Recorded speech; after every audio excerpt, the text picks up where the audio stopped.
सरला के पति की मौत कुछ साल पहले ही हो गई थी। अब सरला और उसके दो बच्चे रोहन और सोनी इस दुनिया में अकेले रह गए थे। सरला अक्सर बीमार रहती थी, उससे ज्यादा काम भी नहीं किया जाता था। वहीं दिवाली भी पास आने वाली थी। जहां सभी लोग दिवाली की खरीदारी कर रहे थे, वहीं दूसरी ओर सरला मजदूरी कर रही थी। एक दिन मजदूरी करते करते सरला सीढ़ियों से गिर पड़ती है और तभी उसकी मौत हो जाती है। ये बात जब उसके छोटे छोटे बच्चों को पता लगती है तो उन दोनों का हाल बेहाल हो जाता है, क्योंकि अब उन दोनों का इस दुनिया में कोई नहीं था। दोनों बच्चों में बड़ी सोनी थी और रोहन अभी छोटा था। तो सोनी अपनी माँ के जाने के बाद अपने भाई की जिम्मेदारी अपने कंधों पर ले लेती है और उसे सभी चीजें देने की ठान लेती है जो भी उसे चाहिए, और कहती है, माँ, आप और पिताजी तो मुझे और रोहन को अकेला छोड़ गए, पर मैं रोहन को कभी अकेला नहीं छोड़ूंगी। उसे वो हर चीज दूंगी जो उसे चाहिए, चाहे इसके लिए मुझे कुछ भी करना पड़े। ऐसे ही कुछ दिन और महीने बीत चुके होते हैं और अभी सोनी की उम्र सिर्फ 15 साल की थी और उसके भाई की 10 साल। सोनी रोहन की हर एक इच्छा को पूरी करने के लिए लोगों के घरों में जा जाकर काम किया करती। वहीं दिवाली के समय दिए बनाया करती और उन्हें बेचकर रोहन के लिए पटाखे और कपड़े लाया करती।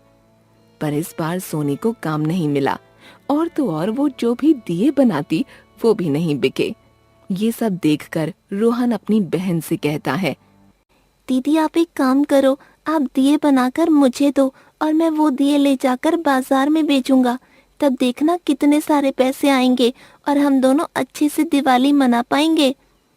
नहीं मेरे भाई, तू काम मत कर, तू बस पढ़ाई कर ताकि मुझे आगे जाकर काम ना करना पड़े। हाँ दीदी, मैं मन लगाकर पढ़ाई करूंगा। इतना कहकर रोहन बाहर खेलने चला जाता है और सोनी खुद से कहती है, हे भगवान, आप मेरी कुछ मदद करो, बस मेरे सारे दिए बिक जाएं और हम दोनों भाई बहन अच्छे से दिवाली मना सकें। अब सोनी अपने बनाए हुए सारे दिए एक बड़े बाजार में ले जाकर बेचने के लिए जाती है और वहां एक कोने में बैठ जाती है और कहती है, दिए ले लो भाई जी, बहन जी, 10 रुपए के 10 दिए। सोनी बहुत देर तक ऐसे ही कोशिश करती रहती है कि उसके दिए बिक जाएं, पर ऐसा नहीं होता। रास्ते में जब वो सारे दिए वापस लेकर आ रही होती है तो दो लड़के उसके साथ मजाक करते हुए उसके सारे दिए तोड़ देते हैं और वहां से भाग जाते हैं। सोनी वहीं बैठकर रोने लगती है कि तभी एक औरत उसके पास आकर कहती है, बेटा क्या हुआ, तुम रो क्यों रही हो? मेम साहब, मेरे सारे दिए उन लड़कों ने तोड़ डाले। एक उन्हीं को तो बेचकर मैं अपने भाई के लिए दिवाली के कपड़े और पटाखे लेने वाली थी। बच्ची, तुम्हारे माँ बाप कहाँ हैं जो तुम्हें ये सब काम करना पड़ रहा है? वो दोनों इस दुनिया में नहीं है और अब मैं और मेरा छोटा भाई है, मैं उसके लिए ही ये सब कर रही थी। सोनी की ये बात रानी के दिल पर लग जाती है और वो सोनी से कहती है, कितने पैसे चाहिए बेटा तुम्हें? मेम साहब, मैं किसी का एहसान नहीं लेती, मैं मेहनत करके अपने और अपने भाई का पेट पालती हूँ। वैसे तुम कद से छोटी हो पर अक्ल से बड़ी समझदार हो। मैं तुम्हें ये सब फ्री में नहीं दूंगी। इसके बदले में तुम्हें मुझे पूरे 50 दिए और मेरे घर में अपने भाई के साथ आना होगा, जिससे कि तुम मेरे घर में रहकर मेरे बच्चों की देखभाल करो और साथ ही पढ़ाई भी। अगर मैं पढ़ाई करूंगी तो मेरे भाई को मैं नहीं पढ़ा सकूंगी। तो सुबह में तुम दोनों भाई बहन स्कूल जाना और शाम को आकर तुम मेरे बच्चों की देखभाल करना। अब तो ठीक है ना? जी मेम साहब, मैं कर लूंगी, पर दिवाली के बाद पहले मुझे मेरे भाई के लिए कपड़े और पटाखे लाने हैं। ठीक है सोनी, मुझे कल तुम 50 दिए देकर पैसे ले जाना और अपने भाई के लिए दिवाली का सामान खरीद लेना।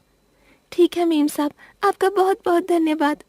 इतना कहकर सोनी वहां से अपने टूटे दियों की टोकरी उठाकर अपने घर की ओर चली जाती है और जाते ही 50 दिए बनाना शुरू कर देती है। सोनी रात भर बैठकर दिए बनाती है और सुबह उठकर रानी के घर जाती है वो दिए देने के लिए। लेकिन उसके घर पर ताला लगा हुआ देख सोनी मायूस हो जाती है और घर वापस आने लगती है। पर रास्ते में उसे रानी मिलती है और कहती है, अरे सोनी, तुम घर गई थी क्या? मैं स्कूल गई थी अपने बच्चों को लेकर, इसीलिए ताला लगा हुआ था। चलो चलो, तुम मेरे साथ मेरे घर चलो और इन दियों के पैसे ले लेना मुझसे। ठीक है मैडम जी। इतना कहकर सोनी रानी के घर जाती है और दिए देकर पैसे ले आती है और बहुत खुश होती है। घर जाते समय सोनी अपने भाई के लिए अच्छे कपड़े और पटाखे लेकर जाती है। अगले दिन दिवाली होती है तो सभी लोग अपने घर में खाने की अच्छी अच्छी चीजें बनाते हैं, पर एक सोनी के घर में ही रूखे सूखे चावल थे, वो भी एक दिन पहले के। सोनी का भाई रोहन कहता है, दीदी मुझे भी खानी है मिठाई, खीर, हलवा, पूरी। तुम भी बनाओ ना दीदी। भाई मैं कहाँ से लाऊं तेरे लिए ये सब? जितने पैसे थे सब मैंने तेरा सामान लाने में लगा दिए। पर दीदी मुझे तो मिठाई खानी है। रोहन अब मिठाई खाने की जिद पर अड़ जाता है और ये सब देख सोनी से देखा नहीं जाता कि उसका भाई कुछ मांग रहा है और वो पूरा नहीं कर सकती। तभी वहां पर रानी अपने साथ बहुत सारी मिठाई लेकर आती है और कहती है, सोनी कैसी हो तुम? और ये लो मिठाइयाँ, अपने भाई को दे दो, जिद कर रहा था ना कब से। आपको कैसे पता ये सब मैडम जी? ये सब छोड़ो और दिवाली मनाओ अपने भाई के साथ, और कल से तुम्हारी एक नई जिंदगी शुरू होने वाली है, तो तैयार रहो बहुत सारी खुशियों के लिए। इतना कहकर रानी वहां से चली जाती है और अब सोनी और उसका भाई खुशी खुशी दिवाली मनाते हैं।